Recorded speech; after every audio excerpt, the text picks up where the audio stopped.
project soon after Here Comes the Bride.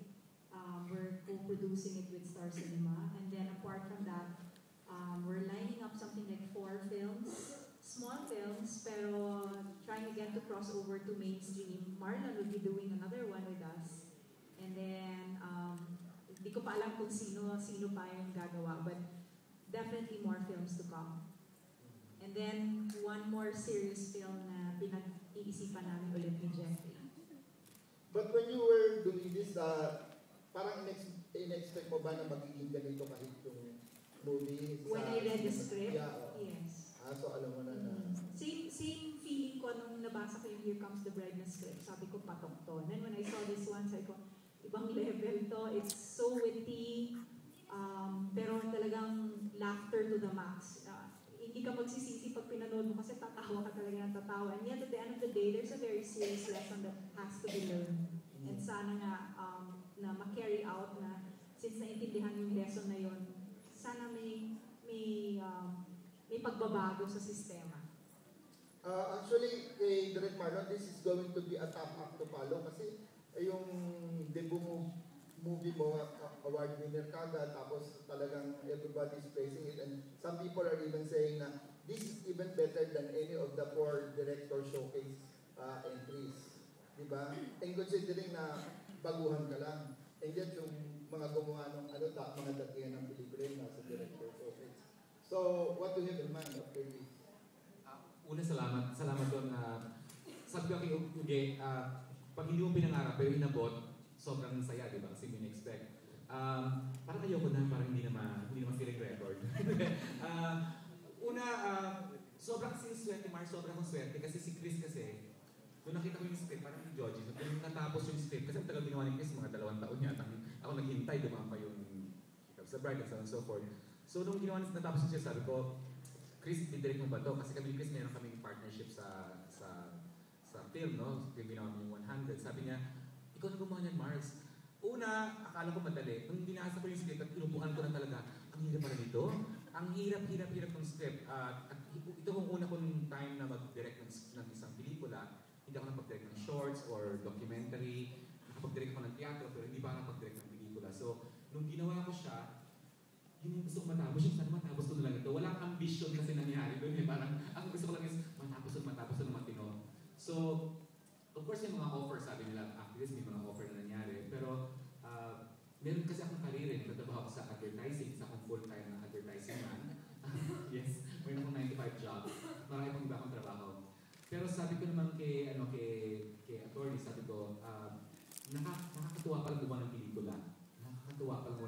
So, definitely susubukan ko ulit gumawa ng pelikula. Sana, kung hindi man sa ganitong liber, sana sa ibang klaseng larangan naman siya sana maitawid. At ganun pa rin, walang ambition kundi tapusin at gawin matindi yung trabaho at sana tanggapin din siya ng ganito kainin. So, lahat naman yan, wish lang natin sana.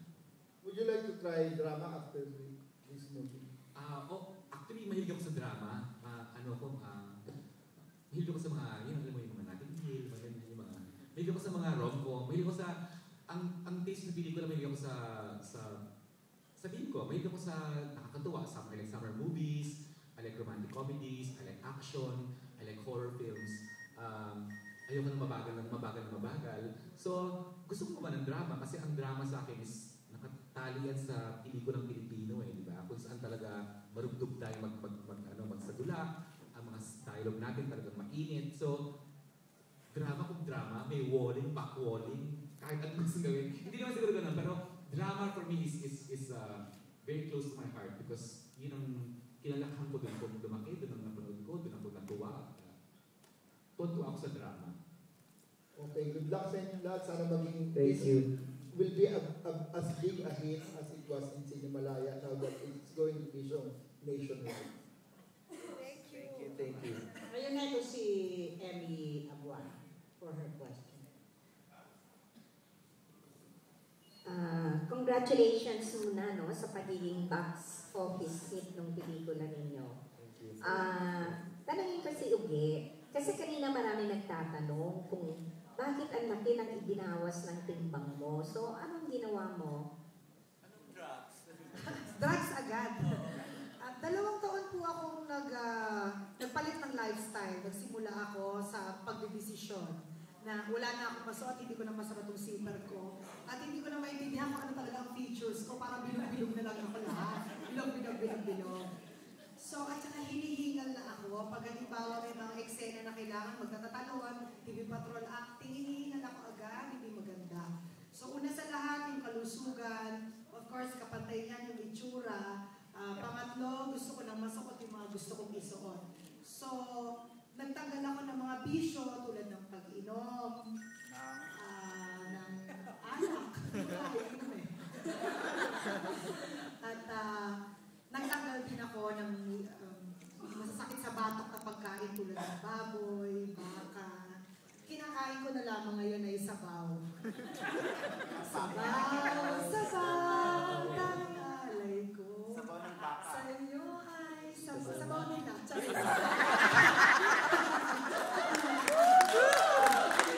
Tapos, mayang-maya ako ay nag-exercise at nagpapaplansya. Hindi ko naman yan ikakaila. Kailangan din ng siyensya.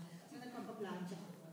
Hindi naman yung plansyang ginagamit sa okay. Pero yung, alam mo na, hindi ba? So, maganda, yes, diba? radio Bata, wala pa po ako pinapalay mo sa palagay ko, hindi na uso yun. Ang kailangan ngayon ay healthy lifestyle, malinis, at saka magandang disposisyon sa babata. At saka sumama ka na sumama sa mga bata.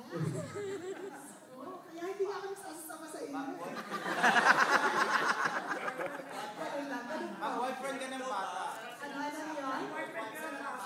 Alam mo, isa sa... Mag-boyfriend ka daw ng bata. Ito nung kumabayot na bibigyan niya. Mag-boyfriend ka daw ng bata at Yogi. Mag-boyfriend daw ako ng bata. Oo, sige, anytime. Gusto mo ba ang bata kaysa Bakit kay matanda? Nikian? Bagay ba kami? Di ba, Alex? Sabay sila, dalawa. Bakit naman kailangan ganun ka baboy? Bakit kailangan sabay? Di ba ayaw ko na nga ng baboy? But yeah, kailangan natin laging sumabay sa panahon. Huwag tayo magpaiwan. Gustong-gusto ko talaga ang energy ng mga bata. Energy lang.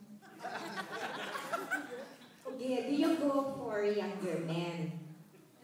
Para lagi kang bata. Wala na tayong edad na pinipili ngayon, di ba? Huwag lang tayong makulong. Pero ang importante talaga kung compatible kayo or you're very interested with whatever you do to each other. Ganun lang yun, masaya. Okay na yun, huwag na natin masyadong seryosohin ang lahat. Ngayon, kung mauuwi sa seryoso at tama, bakit hindi? Sa panahon ngayon siguro, dapat makontento na ako sa kung ano ba kung saan nyo man ako nilagay. So pagdating naman sa puso, hinihintay ko na lang ibibigay ng Panginoon ka. Tama, may God. Huwag naman yung walang-wala na ako yung bubuhay sa kanya. Yun namang eksakto, compatible sa lahat ng levels. So sana ibigay. Okay. So, nagsimula ka sa teatro. Opo. Dumating ba, naisip mo ba na darating ang araw na magiging sikat kang artista? Naisip mo ba yun? Honestly, honest to goodness, alam ng Panginoon, hindi po ako nag-isip na gusto ko isang araw, nandito kayo lahat, pinipicturean niyo ako, tinututukan niyo ako ng kung ano ng camera, hindi ko po naisip yun. Ang gusto ko lang talaga, makatrabaho ko yung mga hinahangaan ko. Ang gusto ko lang talaga, mabigyan ako ng mga papel na mahirap o masarap gampanan.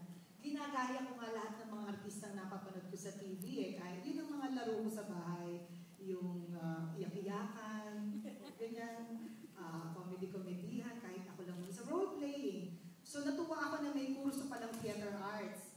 And then the first time I saw a legitimate musical play in CCP, I knew already, ganyan ang gusto kong buhay. I want to be an actress on stage. And then eventually, dahil nga hindi naman kami talaga mayaman, nakapag-extra ako sa pelikula.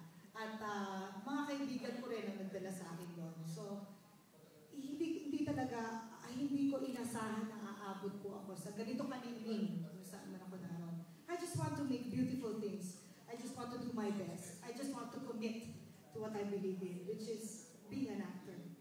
Saan ka mas nahihirapan? Yung pag-arte sa entablado o sa pelikula? Mas nahihirapan ako sa press con. Madali ang entablado, madali umabot sa pelikula. Ito, pinakamahirap. Kasi talagang hilaw na ito na kami, oh. Diba? Pero sa totoo parang hindi, kasi Ismael. Siyempre parang maganda yung tsura. Alam ka naman magpapinso kami, ganun. Diba kinakabahan? Pero sa totoo lang, nakakakaba po humarap sa inyo. Kasi hindi talaga ito ng pag-aaralan eh.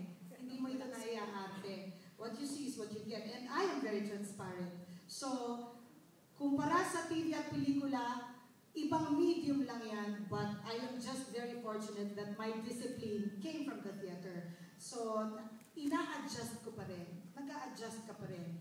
But both film and stage are both rewarding if you really are committed to being an actor. Kasi lahat yan may maitutulong sa'yo eh. Thank you. Thank you po. Kanina pa gustong magtanong ni Juna. Kay JM muna bago kayo. Kumusta naman yung working experience mo kay Eugene? Actually, hindi po ito yung first time Ano na pare? trabaho na. Huwag mangingi lang dyan. Ano? Sorry, Dito Jay. sa isang indie. Sorry po. Hindi. So, dito ngayon sa kanyang pinakalakalokang role, kumusta working mo dyan as a producer?